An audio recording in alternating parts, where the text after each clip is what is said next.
Michelin Tires has just commissioned a survey to see how confident Canadians are feeling about winter driving.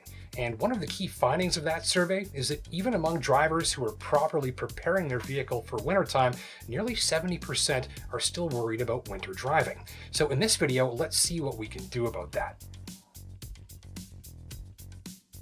I'm going to give you 3 of my personal best winter driving safety tips, and these come from about 500,000 kilometers of wintertime testing in all manner of vehicles across the vast highways of central and northern Ontario in real-life winter conditions.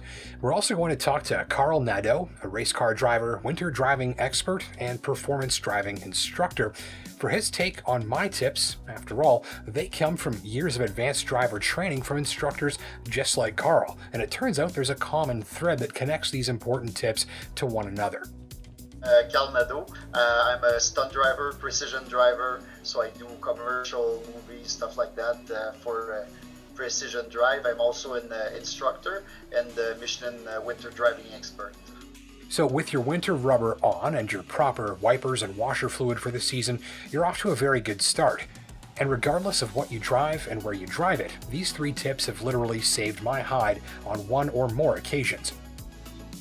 First, keeping your eyes up the road, like far, far up the road. That's my absolute top tip for winter driving, and one of the first things that an advanced driving instructor like Carl Nadeau teaches his students. And the reason he teaches his students to keep their eyes looking far, far away from where they are right now is because that gives the driver more time to react, it makes things come at the driver more slowly in their field of view, and it leaves a sometimes precious view of the pavement ahead that can give drivers telltale warning signs that things might be getting slippery up the road.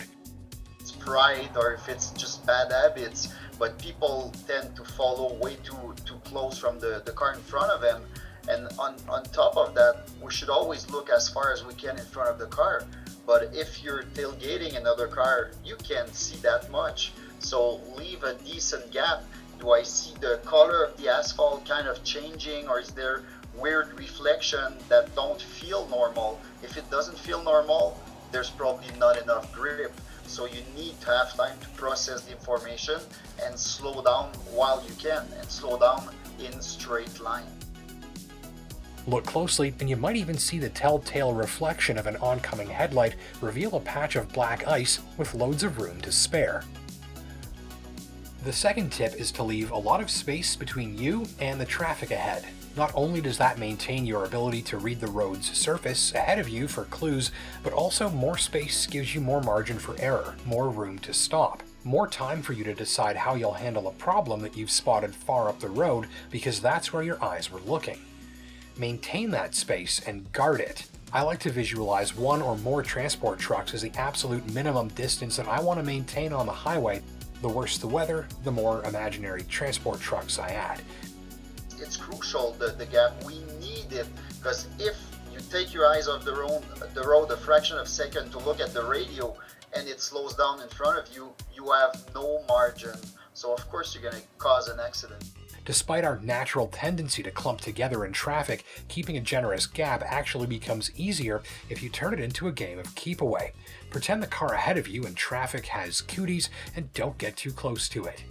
Remember, if you can't see around that big SUV, or if you panic because the car ahead of you hit their brakes, you're following too closely and you need to leave a bigger gap.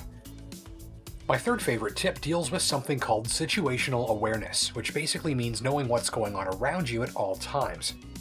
With your mirrors properly set up, you can quickly sweep your eyes across all 3 rear-view mirrors in about 1 second. By practicing this frequently, you'll be constantly aware of whether you could, say, safely make an emergency lane change to the left or right. That way, if you had to, you wouldn't have to second guess, which could prevent an accident. Basically, in these conditions, I want the answer to 2 questions available all of the time. 1, if I had to change lanes right now, could I? And 2, if I had to get off of the road right now, how would I do it? This could save your life if your windshield is ever destroyed by flying ice on the freeway, and it has saved my life and probably the lives of 2 friends for that specific reason. You can see it's missing a piece of the grille there. The hood's dented in right there, it's hard to tell. And a piece took this mirror out. But the part that makes me feel real lucky is look where that hit the windshield. There's glass all over the inside too. I think if it was any faster, it probably would have gone right through there. Here's Carl Nadeau with one of his favorite winter driving safety tips. So for me, the reflex of being able to close my eyes and hit the hazard light, it should be natural. And unfortunately for 99% of drivers, it is not. Try this test for yourself. Get into your car the next time you're going somewhere, close your eyes and try and find that hazard light button immediately. So to recap, set yourself up with proper winter tires from a reputable brand that you know and trust, and it is worth paying for quality when it comes to winter tires. From that basis, get into the practice of being an expert driver in the snow.